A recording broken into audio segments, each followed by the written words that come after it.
পটল কুমার গানওয়ালা। তুই এখনো কেন দাঁড়িয়ে আছিস পটল? চল আমার সঙ্গে।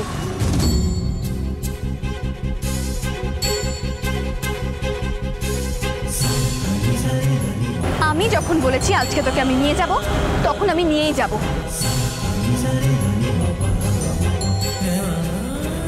চল পটল, চল আমার সঙ্গে।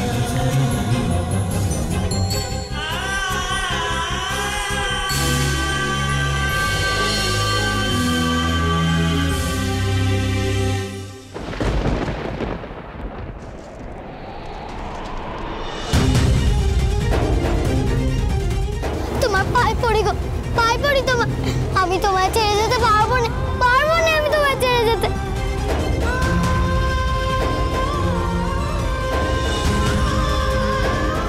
আমাকে তুমি ক্ষমা করে দিও গো সীমা, কিন্তু আমি বাবাকে ছেড়ে যেতে পারবো না। আমি বাবার মুখের দিকে তাকিয়ে সব কষ্ট সহ্য করতে রাজি আছি, কিন্তু আমি বাবাকে ছেড়ে যেতে পারবো না, পারবো না আমি তোমার সঙ্গে যেতে।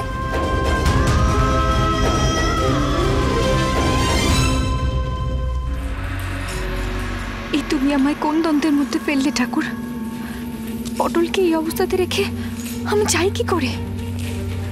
কেউ ভালো হলে, সরল হলে যদি এত কষ্ট পায়, তাহলে তুমি পটলকে এত সরল করলে কেন? ও কেন বোঝে না যে ওর কষ্ট কোনোদিনও কমবে না? ও যা চাইছে তাও কোনোদিনও পাবে না। পটল এত কষ্টের মধ্যে থেকেও সুজন কুমারকে ছেড়ে আসবে না, আর সেটা আমি বা কি করে মেনে নেব? না না, এইভাবে পড়ে পড়ে আমি কিছুতেই পটলকে কষ্ট পেতে দেব না। আজ নয়তো কাল, যেভাবেই হোক পটলকে আমি নিয়ে যাবই। আমি সীমাকে খুব কষ্ট দিলাম গো ঠাকুর। সীমা তো আমার ভালোই করতে এসেছিল, কিন্তু আমি যে বাবার থেকে দূরে ভালো থাকবো না, কি করে বোঝাই আমি সীমাকে?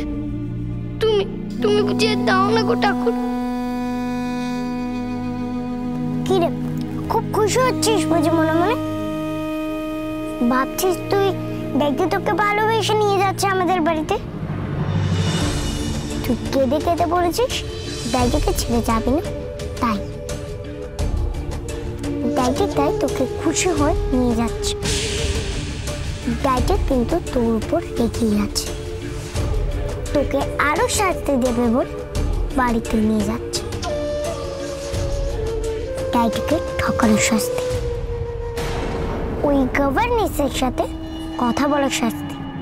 আমি ঠকাইনি, আমি ঠকাইনি।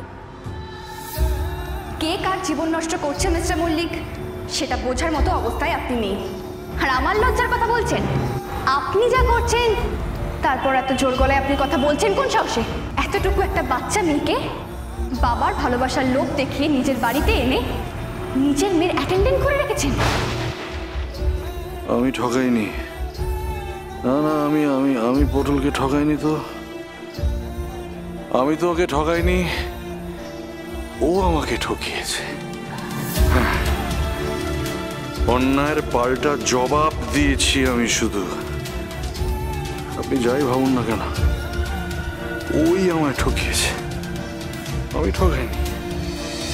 পটল তোকে ঠকিয়েছে, অথচ সেই পটলই এত অত্যাচার সহ্য করেও এই বাড়িতেই পড়ে আছে। চাইলে তো ও রঞ্জিতের কাছে পালিয়ে যেতেও পারত, কিন্তু যাচ্ছে না। আচ্ছা, ঠগরা তারা কি এমনটা করে বলতো?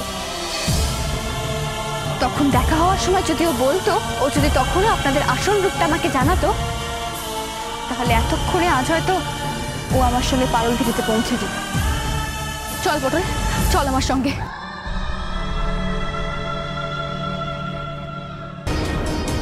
তোমার পায়ে পড়ি গো, পায়ে পড়ি তোমার। আমি তোমায় ছেড়ে যেতে পারবো না, পারবো না আমি তোমায় ছেড়ে যেতে। কি চাইছে পটল, কি চাইছে?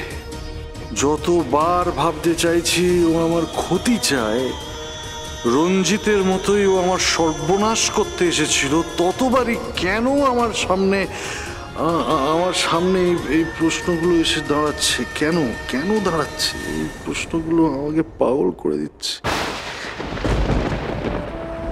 কেন দাদার কথাগুলো মনে হচ্ছে আমার? কেন কেন মনে হচ্ছে যে আমি ভুল করছি না তো? আমি ভুল করছি না তো ঠাকুর? আমি কোনো ভুল করছি না?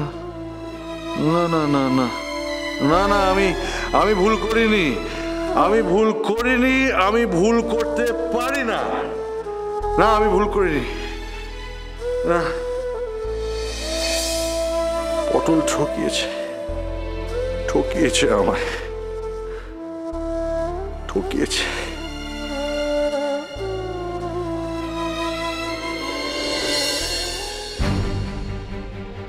এখনো বল্টুর ফাংশন শেষ হলো না, কিন্তু ওই কথাটা বল্টুকে না বলা পর্যন্ত আমি তো মনে মনে শান্তি পাচ্ছি না। অদিতির সঙ্গে ফেরার পরই পটলের হাতে ওই খুচরো টাকা পয়সাগুলো এসেছে, এটা আমি নিশ্চিত। কিন্তু কোত্থেকে এলো? এই যে বল্টু, হ্যাঁ রে, তুই একা? পটল, তুলি ওরা কোথায়? ও শোন বল্টু, বুঝলাম যে পটলের ব্যাপারে আমার সঙ্গে তোর কিছু কথা ছিল। পটলের ব্যাপারে আবার কিসের কথা দাদা? দেখছেন তো ক্লান্ত হয়ে ফিরেছি। আমি বেশি সময় নেব না অদিতি। শোন বল্টু, পটল ঠকবাজ, পটল ঠকবাজ। ও আমাকে ঠকিয়েছে। আচ্ছা দাদা, এটাই তো সত্যি নাকি বলতো? সুজন আবার হঠাৎ এসব বলছে কেন? তুমি মানো তো? এটাই তো সত্যি, সত্যি সত্যি সত্যি। কেন এসব কথা বলছিস? কেন? পটল ঠকিয়েছে, এটাই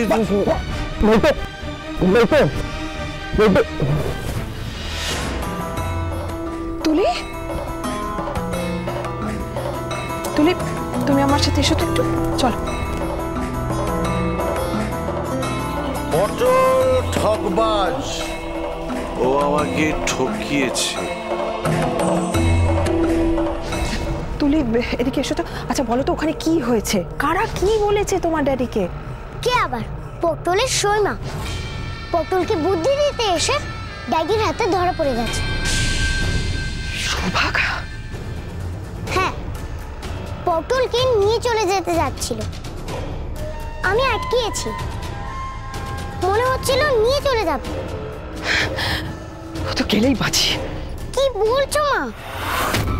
তখন তাহলে আমার গানগুলো কে লিখবে? ও হ্যাঁ, তাই তো। মা, যা করার তাড়াতাড়ি করতে হবে। হ্যাঁ, সে তো করতেই হবে।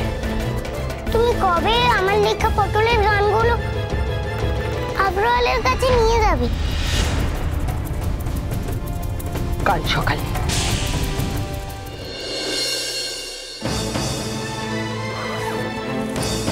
ব্যাগ গোছানো হয়ে গেল? কি হয়েছে তোর? কি হয়েছে? মুখটা এখন শুকনো কেন?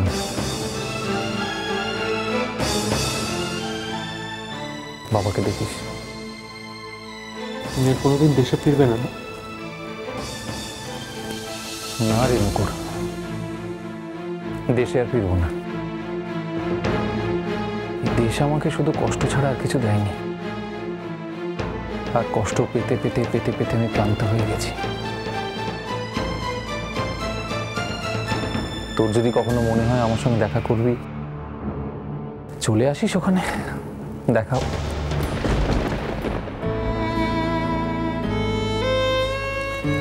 আসি বাবা। এই কি তোকে আটকাবে? না বাবা, আটকাবার চেষ্টাই করুন আমাকে।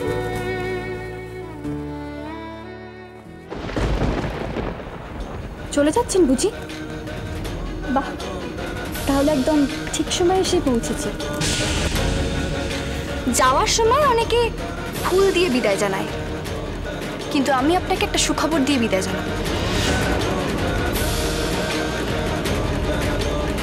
মিস্টার মল্লিকের বাড়িতে পটল ওনার মেয়ের অ্যাটেন্ডেন্ট হয়ে আছে।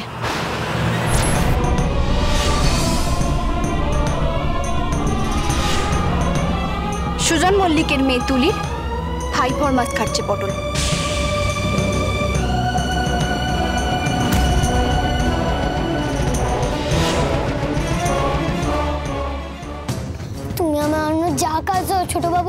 আমি করব, কিন্তু আমি যে লেখাপড়া শিখিনি, লিখি কেমন করে? তোকে যে লিখতে হবেই পটল। আমি যদি এসে দেখি পেট খালি, তাহলে কিন্তু তোরও পেট খালি থাকবে, মনে রাখিস।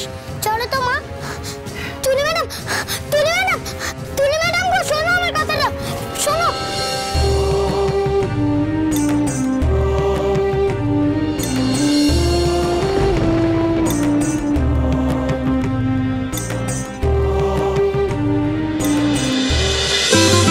পটল কুমার গানওয়ালা। চলো চলো চলো চলো চলো পাল্টা